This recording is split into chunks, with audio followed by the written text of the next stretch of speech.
Okay, I think we're live.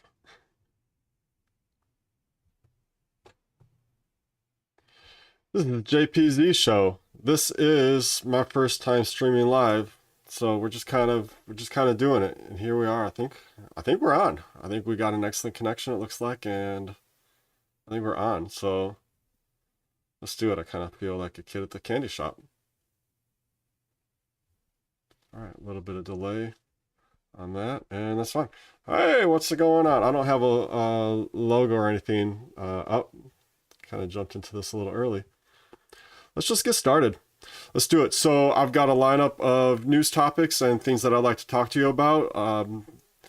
I'm all about developer experience. Some people call it DevRel or Dev advocacy. To me, it's all the same. Maybe like variations. You can get into like technicalities or specifics of the differences.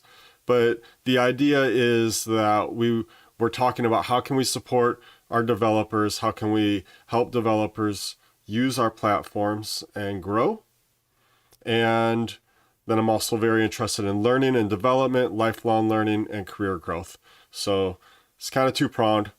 Keep it as simple as possible. Focused on enterprises, helping enterprises do the best they can with their developers, and helping the individual developers grow as individuals maybe, but definitely as professionals. So let's get into it.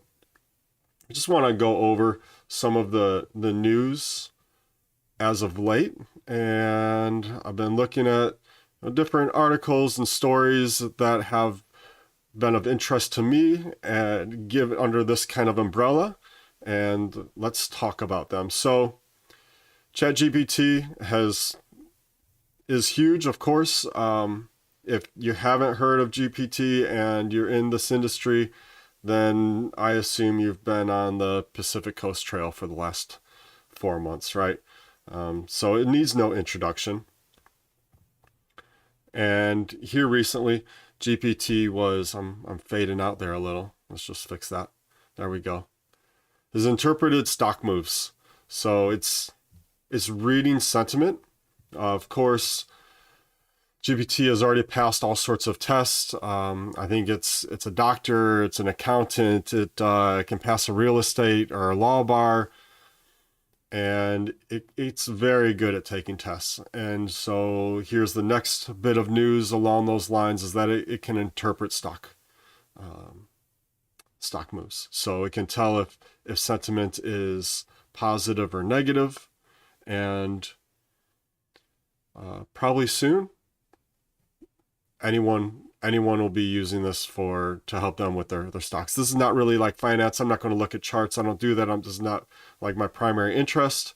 But I found this interesting, and we're talking about GPT and the kind of jobs that it's going to be taking. And we don't really know the extent of it. We don't know where it will go.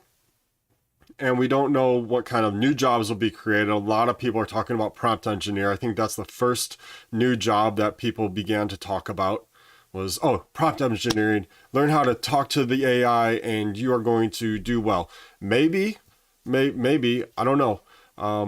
There'll probably be some kind of agent management where as we go from kind of this simple GPT to where then we move into like something that's like auto GPT or baby GPT, where you give it a task, something that you want it to do, like order pizza for lunch, and it goes through the steps to make that happen. Or you say, I want to crawl a website, or I want to get this data and I want it in a JSON format, or I want you to put it into an Excel or a Google Sheets or an Access database or a SQL database, whatever it might be. And it'll go through the steps of doing those things, and maybe a human just needs to guide it along and help it when it gets stuck. Well, maybe that will be the case.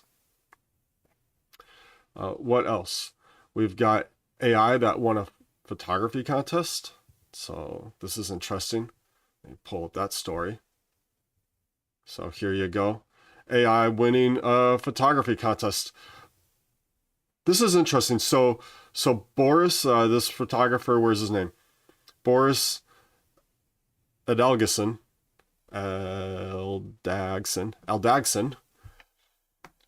set up a series of photographs, and these are really interesting. I went through his collection, and I dig it. Like these photos, they look real. He won a prize. What was it for? The Sony World Photography Award, which is a prestigious. Not sharing my screen. There we go. Prestigious award in the arts, and he basically presented photographs that look like they're from, say, the Americana 1940s.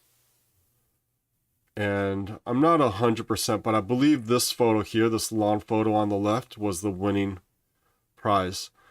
Look at those fingers. It's kind of a silly thing to say, but for a long time, that was the joke about how AI wasn't able to get hands right. And in all of these photos, the hands are fantastic.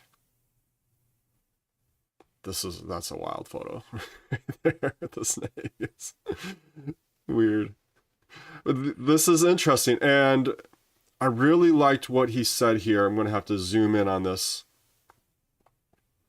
Just as photography replaced painting in the reproduction of reality, AI will replace photography. Don't be afraid of the future.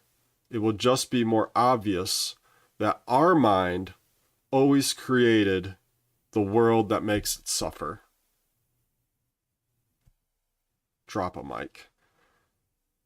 I had to think about that statement, that our mind is the creator of the world that makes it, the mind, suffer. Everything that is created is created twice. First in the mind, and then with the hands. We create AI, we create a world of abundance, or we create a world of scarcity. Create a world where there's not enough to go around. We create a world where people have jobs and people have meaning, or people have a reason for living outside of clocking into a corporate 9-to-5, or we create a world where we continue to ostracize those people who are not able to find meaningful work, even if it's of no fault of their own, say like in this coming AI revolution. And then I just realized my face is kind of like in the logo, so let's see, kind of like, I think if I go this way, that'll be fine. It's the first episode. No one's watching this. This is my attitude on things. There is no one here. There's no one watching this. And this is my attitude. I'm like posting on Twitter, posting on LinkedIn, being on social in general, wherever I want to be on social, is that no one is listening, so I can do what I want. And I don't know, maybe that's a positive. I think that for me, it's a positive way. I see it as a positive way that, hey, there's no one's really paying attention. I'm not that big of a deal, keeping my ego in check. And I'm just going to do the best I can. I'm going to put out goodness into the world, and I'm going to do it as consistently as possible. I'm going to make mistakes along the way. Those mistakes are going to be public. Sometimes because it's the nature of the world, but I'm going to learn from those mistakes as fast as possible and continue to upskill myself. So there's a bit of community growth, career growth, personal, professional growth thrown into the mix. I'll try to like stay over here so that my body stays out of the logo on the YouTubes. Okay, getting back to economies, McKinsey is pushing back. Let's switch. Let's get this next story up. McKinsey is pushing back their MBA start date for a whole year. So let's pull that up now. There it is. So it's got like, okay, so this is speaking to like, okay, on one hand, if I can get the words out, these MBAs that are being pushed off for a year are giving a certain sum of money to do different things during that year. How wonderful is that? Okay, McKinsey has enough money to be able to tell all these MBAs that they're pushing off for a year, hey, go do something else. Here's some funds to get you through and come back and see us next year. How does that bode for like MBA students that are graduating next year? Are they continue to get rolled back? They're going to have some kind of a system. I'm sure the leadership, it's probably not the first time this happened. I don't know. My brain is probably making up stories, but I vaguely remember something like this in like 2007, 2008. And I'm sure leadership who has that figured out. But look, McKinsey is so wealthy that they are overcapitalized, and they are able to essentially stipend their prospects for a year while they wait for markets to improve. We can be cynical and say, oh, aren't they lucky, those MBA graduates? The MBA graduates, they worked hard to get that, and to get into McKinsey is difficult, right? It's very prestigious. There's only so many spots, and it's a big name. It's one of the big four, right? Big five. The other way to look at this is that companies are over-collateralized or over-capitalized. Companies are over-capitalized. Companies have enough resources to take care of their people. And this is a common theme that we're going to be crisscrossing here in this cast, that there are the way companies respond to the hard times says a lot about the moral character of their leadership. It speaks a lot to Moloch. Moloch being this idea of, let's call it like a demigod, or this idea that we have to grow, we have to like perform properly for our shareholders, for the capitalist system, right? And so this is a way to begin creating that abundance. The truth is, in America at least, corporations have a lot of power. In some cases, it feels like they have more power than even the United States government. Certainly, they spend a lot of money on lobbyists that help make that happen, that help secure their position in this structure of our society. Let's use that for good. Let's do more for good. Let's resist the darker side of Moloch, that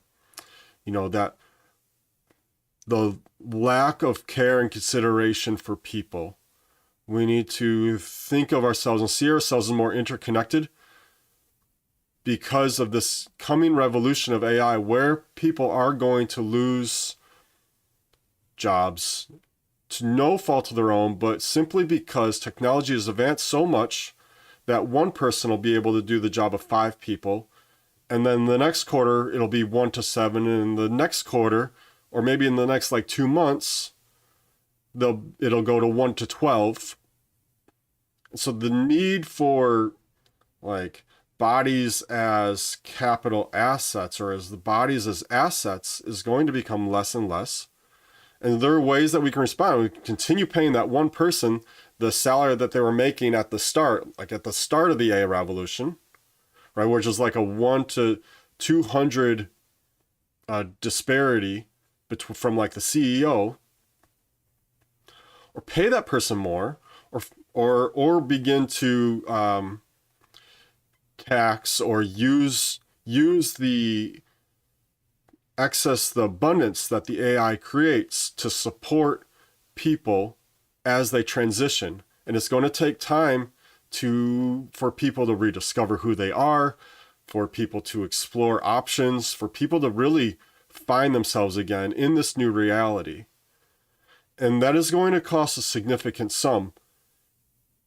If we fail to do that and we continue on this course, my concern is that we will have a large portion of the population that becomes despondent, and then you get into Eleazar's prediction that we're all going to die, right? Because if you are, say, every 4 out of 5 people no longer are needed in the workforce, and then it goes up to every 6 out of 7, and then every 11 out of 12.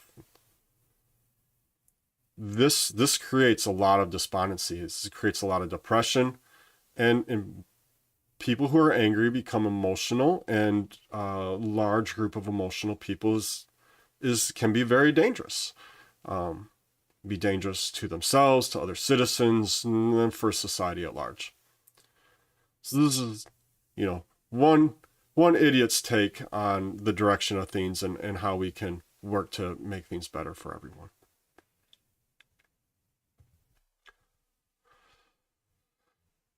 Along these lines, the Economic Policy Institute found that CEO compensation has grown 940%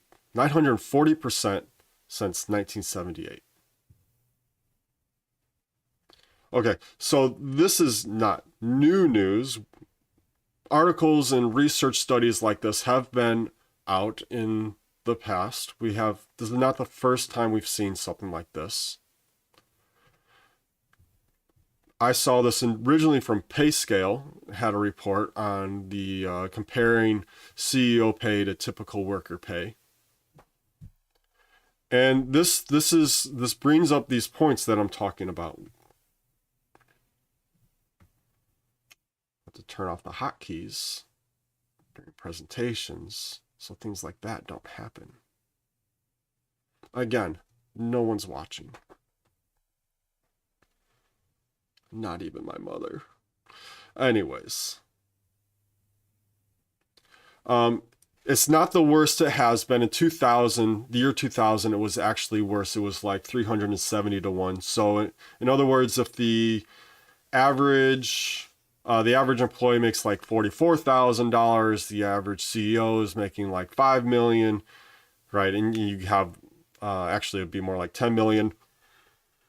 This report is very detailed. I actually want to go through the pay scale version of this.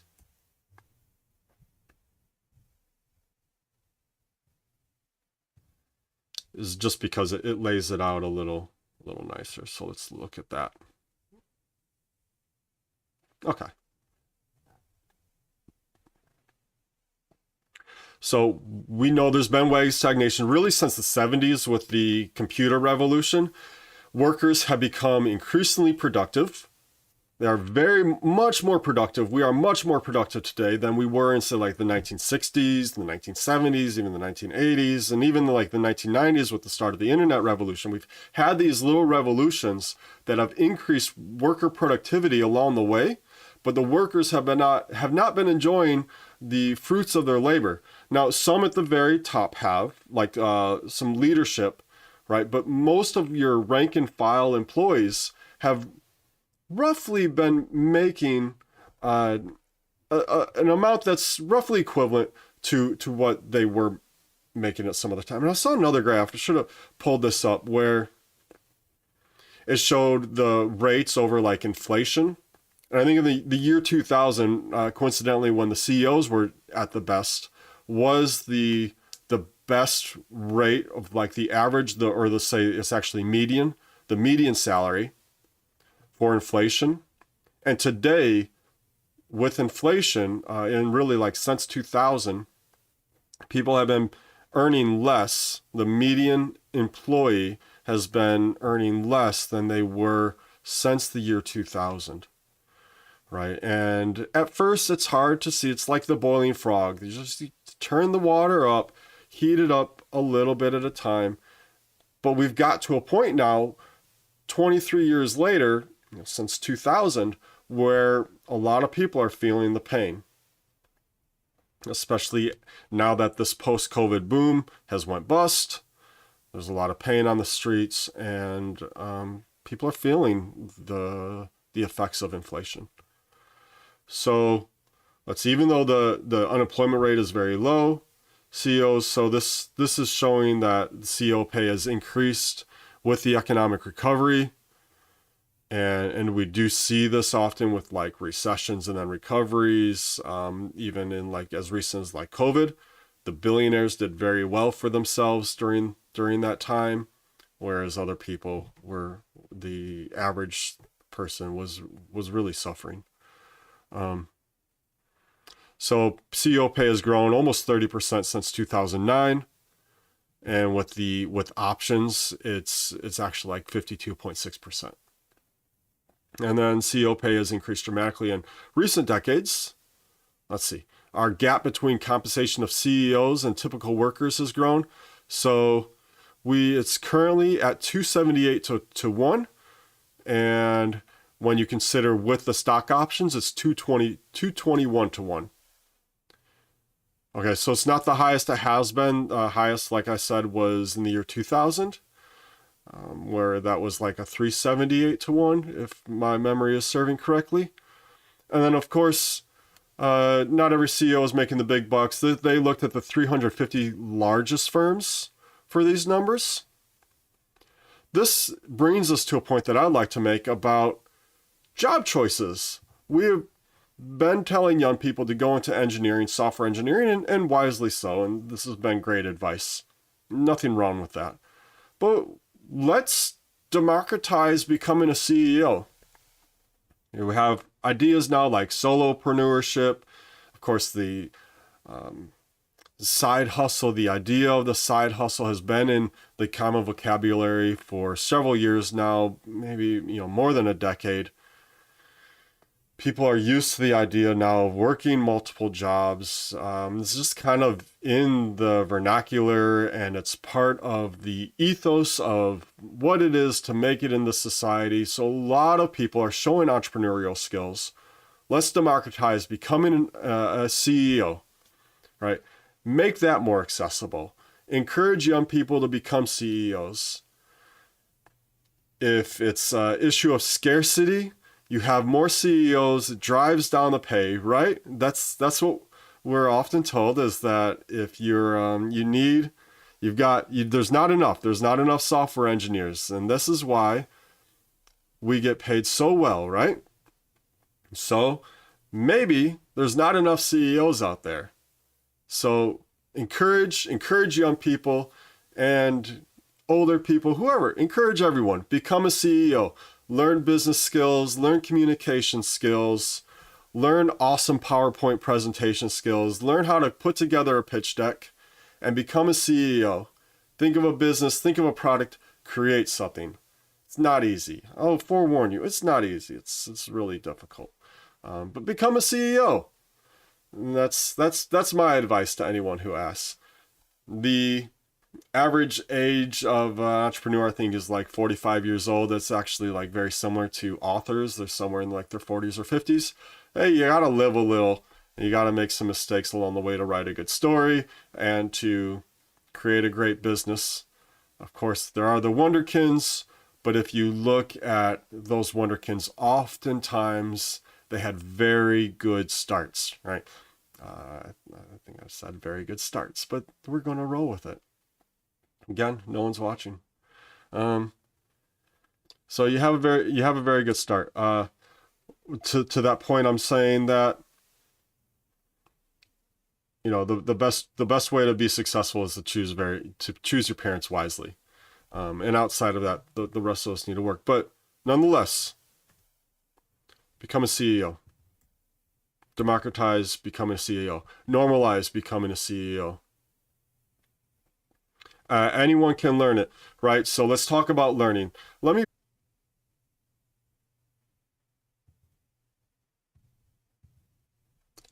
All right.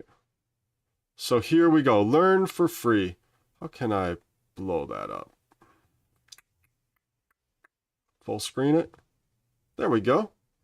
And let's just pull this down for a second here. Okay, a couple images, compliments of my second brain. Learn for free. You can learn anything anywhere. Twitter is great. Ignore the drama. Like, the drama's whatever. It brings people in, but then get past the drama and find people who are talking about the things that you're interested in and are dropping knowledge. You don't have to sign up for a program. You don't necessarily have to pay, especially when you're just getting started. If you have the wherewithal within yourself, if you have the like the sense of duty and responsibility to your growth, you can learn anything for free. You can get yourself certifications as a way to prove it to the world, or you can build portfolio projects. So here we are in the learning portion of this cast, and these are excellent resources that anyone can use to learn these things for free. So these are all technology skills, right? But you could also do like a free MBA. I've got an associate who put herself through an MBA program totally for free. You can check out a site like Class Central. Let me pull up Class Central. I love DeWall and the work that he's doing there at Class Central. They get like all sorts of free courses out there. Let me just pull this up here. Here it is, Class Central. This site is awesome. Whatever you want to learn, you can search by Ivy League. You can get yourself an Ivy League education without going to the Ivy League. And then you can look at free courses. And does it automatically update? There's 1,000 free courses there. And I don't know if it auto-filtered not. But yeah, here you go. Free online course. You can audit, because you can audit them, right? So you're not going to get a certificate. Sign up. This is one program that you should sign up for, or one newsletter you should sign up for. And then follow DeWall and Class Central on LinkedIn. Find the courses. You can find a curriculum. You could even like find a curriculum. So whatever is, you can talk to ChatGPT and say, hey, what's a common curriculum for like an entrepreneur, for someone who has entrepreneurial ambitions? What are the kind of courses that one should take? And then go ahead and take them, like get the list, write it down, find those programs, use Class Central to find free courses and take them. You see, I get very excited about these kind of things. This is my jam. This is my peanut butter and jelly right here. Class Central is an awesome resource. There was another photo that I wanted to show off too. Oh, this is just like a SQL cheat sheet. But like these cheat sheets are everywhere as well. So this is SQL, right? Database management and understanding how to use databases. You can find someone put this infographic together and it's amazing. Like this is beautiful and it's really well created. This is a great study tool.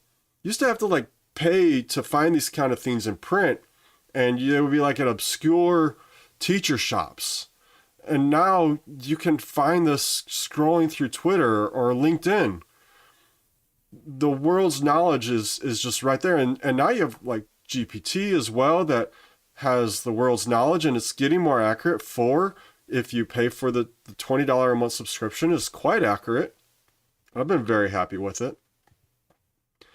And you can really upskill yourself over time. I just saw this quote. Where was it at? Oh, it was this is Dan Cho. Can I pull it up? No, that's the wrong name. That was completely the wrong. His name is Dan, but it's the wrong last name. And I apologize. Dan Go. It rhymed. And what did he say? This is a great tweet that I saw. It's not going to pull up for me, is it? Anyways, the idea was that we live in a time where the world's knowledge is available, and it's up to you to upskill yourself. The mistake that people often make is trying to do it all at once, or thinking that they can have it all in a very short amount of time. It's another quote. It's been attributed to a couple different people. In my head, it's always a Bill Gates quote, but I think it was someone else. And we apologize to that person for misquoting them, for misappropriating the quote. But the idea of that quote is that we overestimate what we can do in a day and underestimate what we can do in a lifetime, or 10 years, or whatever a longer span of time would be, right? You are going to get to a certain age given enough time. So you might as well be the best version of yourself when you arrive there. So do the hard things, study, grow, enroll in a traditional university if you have the means and you have the desire. But otherwise, the internet is a great thing. You can use it for far more than just random scrolling through social feeds. Okay, let's move on to our next point.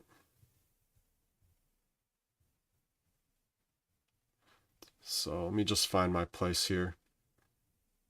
Andi Owen. So this is a rough one here. And this is in contrast to like McKinsey, right? So the Design Within Reach CEO, Andi Owen, recently was on a call, an employee call, and some employees apparently, I wasn't there, but this is the report, we could say allegedly, were concerned about missing out on a bonus. And Miss Owen's advice to her staff was to leave Pity City and focus on the company's $26 million sales goal rather than on what you're going to do if you don't get your bonus. You know, like, in other words, how you're going to pay off this nagging credit card if you don't get your bonus, or how you're going to catch up on your debts if you're not going to get your bonus, or how you're going to support your children if you don't get your bonus. Don't worry about those things. Focus on the $26 million goal. And on one hand, I can understand, like, you focus on the good things, focus on where you want to be, and you're more likely to get there. Focus on the problems, and the problems are more likely to get larger. And we can give a man a fish and feed him for a day, or we can teach a man to fish and feed him for a lifetime. But at the same time, like, you can teach a man to fish and give him a couple fish, right? While he learns to fish. Like, there's not a problem with like teaching and giving, or like focusing on a big goal and supporting your people while you're trying to get to that goal. So company sales have recently fallen 4.4%. That's in the recent quarter. This is not like as a response to Miss Owen's cavalier attitude. Now, as it turns out, Miss Owen is paid nearly $5 million, was paid nearly $5 million in 2022, and the median salary of her employees is $44,810. So let's say $5 million compared to $45,000. And this is what we're talking about, like this EPI study with the difference in median employee to CEO pay being 221 time difference. This is in like contrast to McKinsey, who has pushed off their MBA graduates for a year, but has given them a stipend to do different things. And like there's different we didn't get into the details, but there are different stipend amounts for different things that you want to do, so like including just go on a safari, or go contribute, continue studying, or like go work at a nonprofit. They had different options and different payout amounts for those things based on what those people would want to do. And where here, Miss Owen is just telling her people to work harder and to never mind that the building around them is on fire. So it's cavalier, and then pictures 1,000 words, right? So like this is how Miss Owen would like the world to think of her and would like to be portrayed, and then this is, Miss Owen in the call, kind of like we see the wagging finger, and this is kind of more of like more of like an overseer's kind of attitude and persona. So images worth 1,000 words, but also just like let's be kind to one another. This is also a concern of mine as we move into this AI revolution, is that are we going to have cavalier attitudes? Are we the employed, or are we the CEOs going to have cavalier attitudes towards the unemployed or towards the underemployed or towards our own employees, our own people?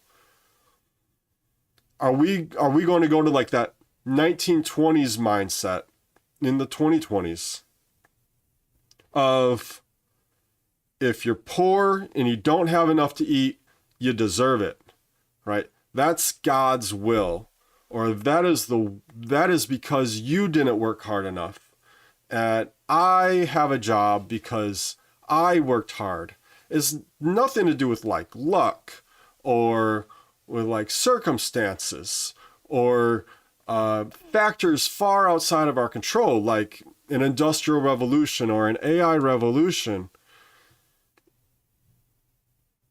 That kind of cavalier attitude is more likely to lead to scenarios where, like Eleazar is talking about, that when people ask, well, what kind of sports do you think we'll play with AIs? And his response to that kind of question is none.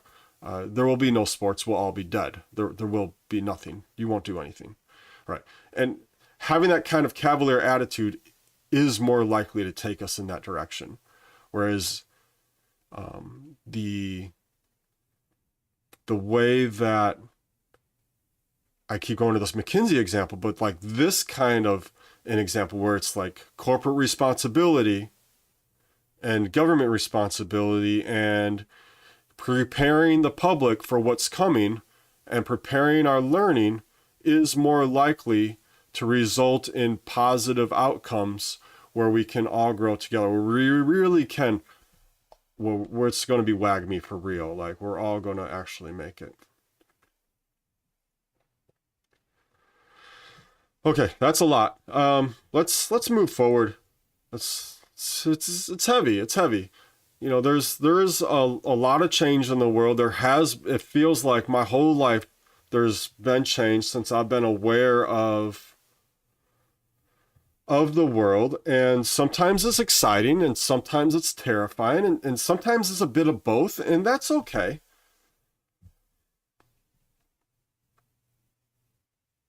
So it's beneficial to take time to think about what skills you need, what do you want out of your life. We're going to get to it.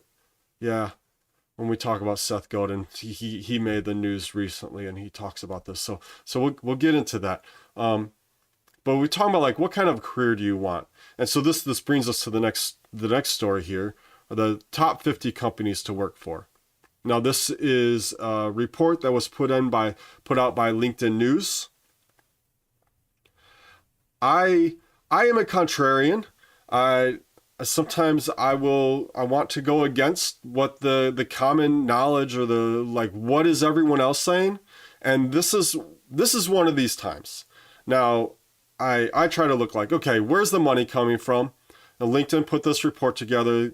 At the very end, there are footnotes that say we excluded LinkedIn, we excluded Microsoft and all Microsoft subsidies or subsidiaries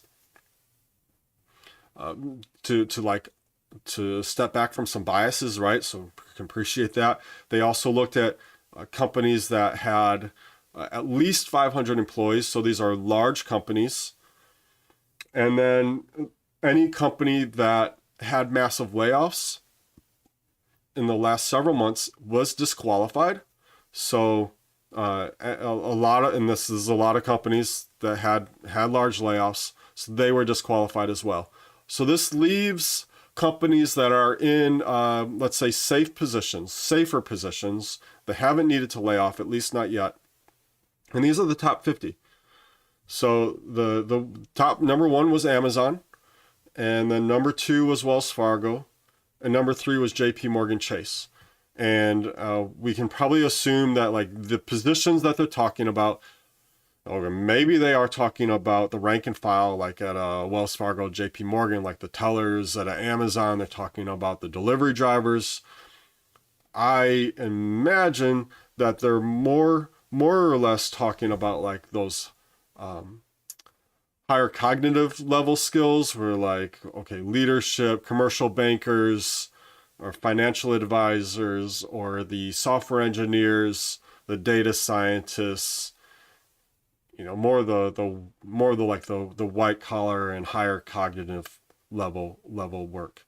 Me personally, I don't really agree with any of these. Like, I wouldn't want to work at like any of these. I think like Bank of America is not a particularly awesome company. Alphabet, like Google, feels like they are definitely losing this AI war. They are turning into like the IBM or the Intel of yesteryear, or like the Hewlett Packard. Like we are watching a great company from the 90s and the aughts wither away. AT&T just feels like a dinosaur. I know that they were partnered with the iPhone and with Apple. That was a long time ago at this point. At least, 13 years? United Healthcare Group. Okay, so if we look at the themes, then what we have is like technology, healthcare, banking, finance, ITS, right? Information technology. Kaiser in the top 10. So those are your top 10. And then we have some like aerospace, like Boeing. I think Lockheed and Martin is in here. You see Verizon, Comcast, your telecoms, right? Citi, Accenture, IT services. Excuse me. IBM is even in here, and Lockheed Martin. It goes on a list. There's 50 companies. If you're the type of person you want to work at a large corporation, then maybe like check these out. If nothing else, it's an indicator that these roles are safer in this time of uncertainty. They're less likely to have layoffs or more rounds or rounds of large layoffs. And if you're just starting your career, maybe like go through this list of 50 and apply to these companies that are interesting to you. And if you do well in large corporate environments and you're looking for an opportunity, then consider these top 50. For me, I feel like this is not it. There's something more. There's something better out there. And it's hard for me to articulate it because, again, I'm going against the grain on this one. And so it's really just like people are free to, again, no one's listening. But if someone is, you're free to say, hey, JP, this is nonsense. You don't know what you're talking about. Or you can, or help me identify, like, where is it? Is it in emerging technologies and like blockchain, AI, quantum computing, there's cutting edge technologies? Is it in something else? Is it in startups? Startups are kind of like running out of cash as well right now. It's a little more difficult maybe to find opportunities. I see that even startups now are not taking as many risks as they once were. In this climate, startups are maybe taking second looks at like getting pickier about making their hires. They're not willing to take the risks that they were before. Does that hurt like the space of innovation in the long run?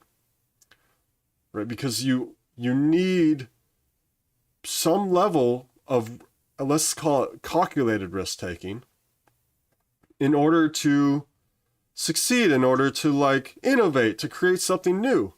That's not happening at Google anymore. The 20% of experimental time is dead. It has been dead for a long time, right? So like, in my opinion, we shouldn't be looking at Alphabet for massive innovations like we relied upon them for in the past. So what companies are doing that? What companies are doing that in this time especially? And maybe they're taking more calculated risks. They're not going as moonshot as before, and that's completely understandable. But what's next? Like where is it? Where's the meeting ground? Okay, let's move on to the next story. Nurses are going to the gig economy. So here we can see that healthcare is changing. This has been a theme of this show, is that the work is changing. There's a revolution that's coming. And it's coming to healthcare now. This is notable because healthcare is one of those industries that tends to move slower, like finance and insurance tends to move slower than other industries.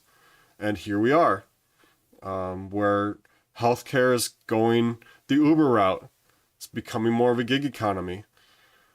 On the plus side, it lets nurses choose when they want to work. They have more flexibility. There's a couple apps that are out there. Shift Key and Care Rev. There's probably others maybe that are less prominent in the space. This is not my area of expertise, but I think it's notable given the kind of themes that we're exploring. And maybe on a downside, the hospitals don't have the kind of availability. If there's an emergency, maybe it's harder for them to get staffing on board. And then, going forward into the future, as this becomes more commonplace, does it begin to turn against nurses as like more nurses are competing for the best shifts? Are they making less than what they were, comparably? What happens there? There's some unknowns, it's just getting started. So we'll see what happens. Okay, and then this gets to the last story that I found for this session. Is our Seth Godin. Seth Godin has wrote many books. You may know him. The name may sound familiar to you, even if you're not, it doesn't ring a very clear bell. It's probably an indicator in your head. And so Seth is making the news rounds right now. And he's just talking about like this idea of a career and how to think about a career. And I think this is the idea of like the knowledge worker from the past several decades. And now is the AI is going to be affecting knowledge workers, maybe more than anyone else. The knowledge workers need to think about their careers and their paths, and maybe rather than creating such rigid rules, Alan Watts, I'm going to end up like paraphrasing this quote, but Alan Watts has said that if you set out to be something, your punishment will be that you'll become that thing. But if you set out to be nothing, then you will be rewarded by becoming all things. That feels like the right Alan Watts quote. And that's beautiful. My intuition is that more people are going to need to let go of the thing they want to become, or at least in such rigid terms. And rather than a specific destination, to have more of a compass. And Seth talks about this, like the idea of a compass or a guide to point to like true north, and to walk towards a destination and be open to the twists and turns of life, to be open to getting off course sometimes, and then to treat a career as going from one project to another to achieve life satisfaction, to create a mark in the world, and to create like a generous life. So those are beautiful words. And then another notable thing that he says in these quotes here, and we see here, is that he's most proud of in his career is how often he failed. And he failed more. Excuse me. Thank you for that. So the idea of failure is not failure in itself. Failure is only failure if you fail to learn a lesson from it, if you fail to gain from the experience. Only then is failure failure. And Seth, in one of these quotes down here, he talks about he's grateful that he failed more than anyone else, and that he knows more failures, that he has failed more than anyone else that he knows. And man, I gotta tell you, I feel the same way. I feel like I've gone from one failure to the next, and have created a meaningful life. It has been a completely non-traditional career path for me. And since no one's here, we can talk about it a little bit because no one's even listening. You know, when I was 19, I got recruited into a cult. I was 19. I thought I knew everything. I didn't know anything, turns out. Surprise, surprise. And I found myself in a cult, and I did that for 11 years. They were against higher education. They were against really like doing anything of like big or like very meaningful. You know, it was very blue collar focused. Even in that environment, I started as like part-time stock guy at a furniture store. I worked myself up to where I was the general manager. I did everything. I paid state taxes. I ordered furniture. I delivered. I sold. I learned the entire like store. I went to expos and talked to furniture manufacturers and bought furniture. I did the whole thing. And then I got out. I got into education. I started going to community college because we were upgrading our system for inventory, and I felt I needed to understand accounting. And so I started going to community college for accounting, and I liked it. I liked the atmosphere, and so I kept going, and I took like a lot of marketing courses and economics and business writing, and I just kept going. And I was in the cult the whole time. They didn't like higher education. I just didn't talk to anyone about what I was doing, or hardly at all. And after I got my associates, I really enjoyed it and I wanted to continue going. So I continued going.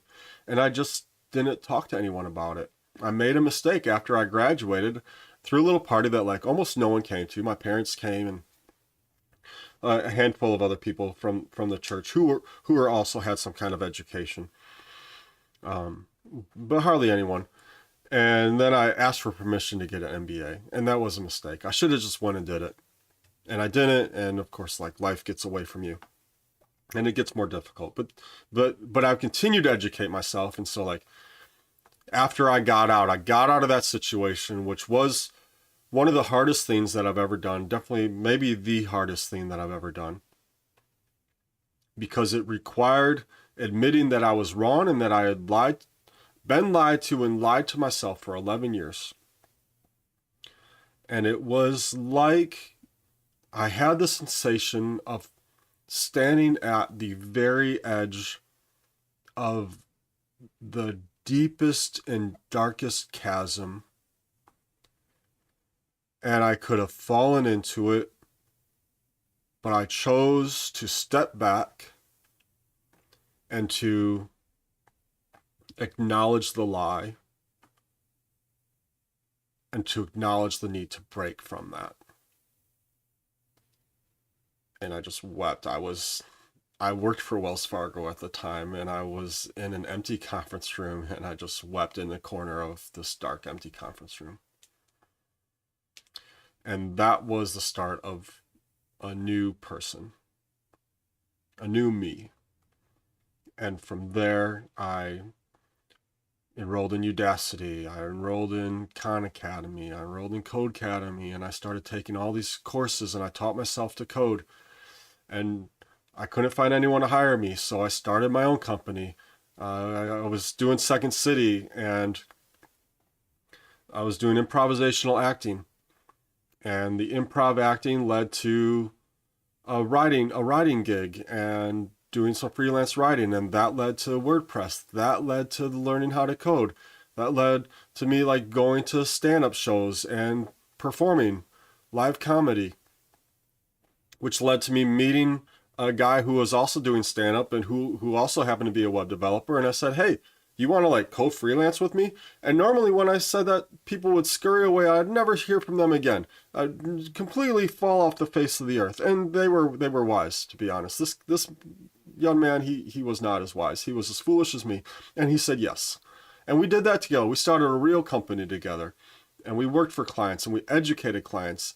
And then we As part of our work to give back to the community, we taught city youth STEM skills. And I love that, and I want to do more of that. And so I joined a nonprofit and did their program management. And then from there, I was in Web3. I wanted to be in blockchain. And from there, like, it was COVID and this opportunity for remote work opened up. And I found this opportunity at Reach and just worked my booty off and like 5 promotions in a year. And so like within 5 months, I was named director of the developer experience. I just throw myself into the work and my compass is helping talent. I grow talent. I connect talent to opportunities. I help companies understand talent, understand how to communicate with talent. That's what I do. This is a unique skill set where I can talk to people. I understand business, and I understand technology. And it's a niche that I think is going to become more in demand as time goes on. We're really just beginning. So whatever it is that you want to do, pursue it. Doesn't have to be traditional. Your career doesn't have to be traditional. You just push yourself to be who and what you want to be and find your way. No one knows how AI is going to change the world around us. No one knows. Some people think we're all going to die. Other people think it's going to be utopia. It'll be more of the same, but different.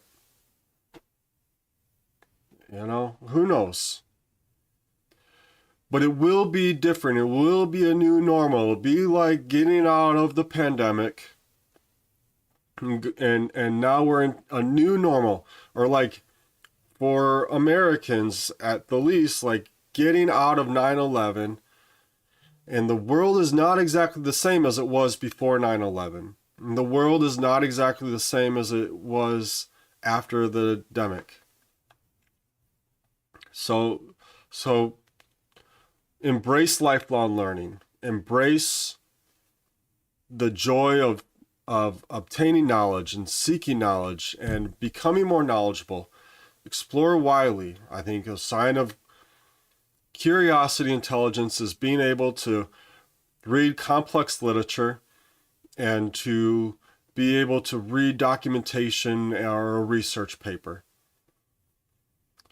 A sign of great ability is to be able to code or do like interesting mathematical work, like high cognitive functions. And also fix a washer machine or fix a dryer, get under a car and change the oil. And a sign of great mindfulness is to be able to sit still, to take a walk, to dance, to move with grace. All these things. Like life is more than just one thing. People are more than just one thing. So be who you want to be. That's the end of the news portion. I've done a lot of like career growth. If I was going to go on any further, it would just be to talk about a little bit about developer experience and developer relations. So what can we say? Focus on your users. Focus on if you have a Discord community or you have a Telegram community, be there every day. Talk to your people every day. Take care of your people. Answer their questions, take their feedback, especially take the feedback that you don't want to hear. Test it. Test that feedback. Does it apply? Is there a way that you can use that feedback for your good? Take care of your documentation. Be upgrading your documentation. Improve it. Work on it. Support your developers.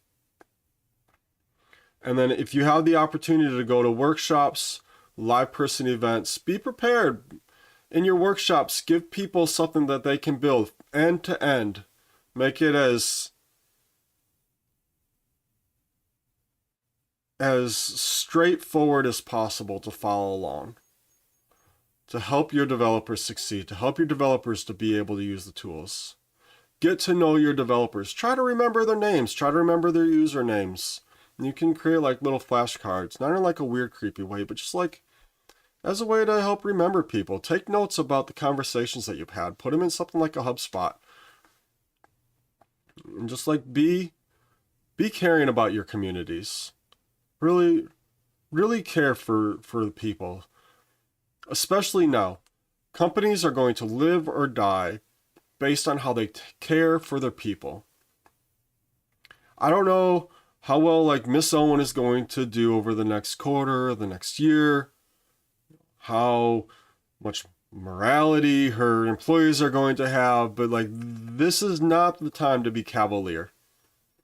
If you're trying to grow a company, if you're trying to encourage developers to use your products, this is a time to be generous with them. Give a coupon code if you need to, offer extra support, get on a phone call, allow like a Calendly meetup, get on a Zoom, set up a workshop, invite your developers to come and take care of your community, get to know your core developers, and then find ways to incentivize them to take care of newer members and create a virtuous cycle, a positive reinforcement loop. If you'll do this, you'll have excellent developer experiences, you'll improve your developer relations, your reward will be a good developer advocate. And your community will grow. I was able to grow our community at Reach during my time there from 3,000 to like 8,500 users in a period of 16 months. That was absolutely amazing. And I love it. I love it. I love taking care of people. I love helping people succeed. Help people succeed, and good things will come to you. Great. That's been our duration. This has been a little more than an hour now. Absolutely no one watched it. I didn't advertise it at all. Thanks for being here with me. Through all the mistakes and everything. Next time I'm going to try to do a Twitter space. I'm going to be back with another video next week. And I've got a few videos lined up that hopefully I'll be able to finish the editing and get them published. I've got a tutorial with AutoGPT, a simple version of that. And then if my fans, or my followers, you, my wonderful people, if you would like to see the more complex version, I'll see what I can do with that. This is JPZ, JP Miller. I don't know what I'm going to call it. This is just, whatever feels right. D2X is end-to-end developer experience, developer relation, partnership. And if you need help with your career growth, your job search, let me know. If you're an individual and if you're an enterprise and you need support with your developer community, let's talk. Let's see what we can do, and let's work together to make great things.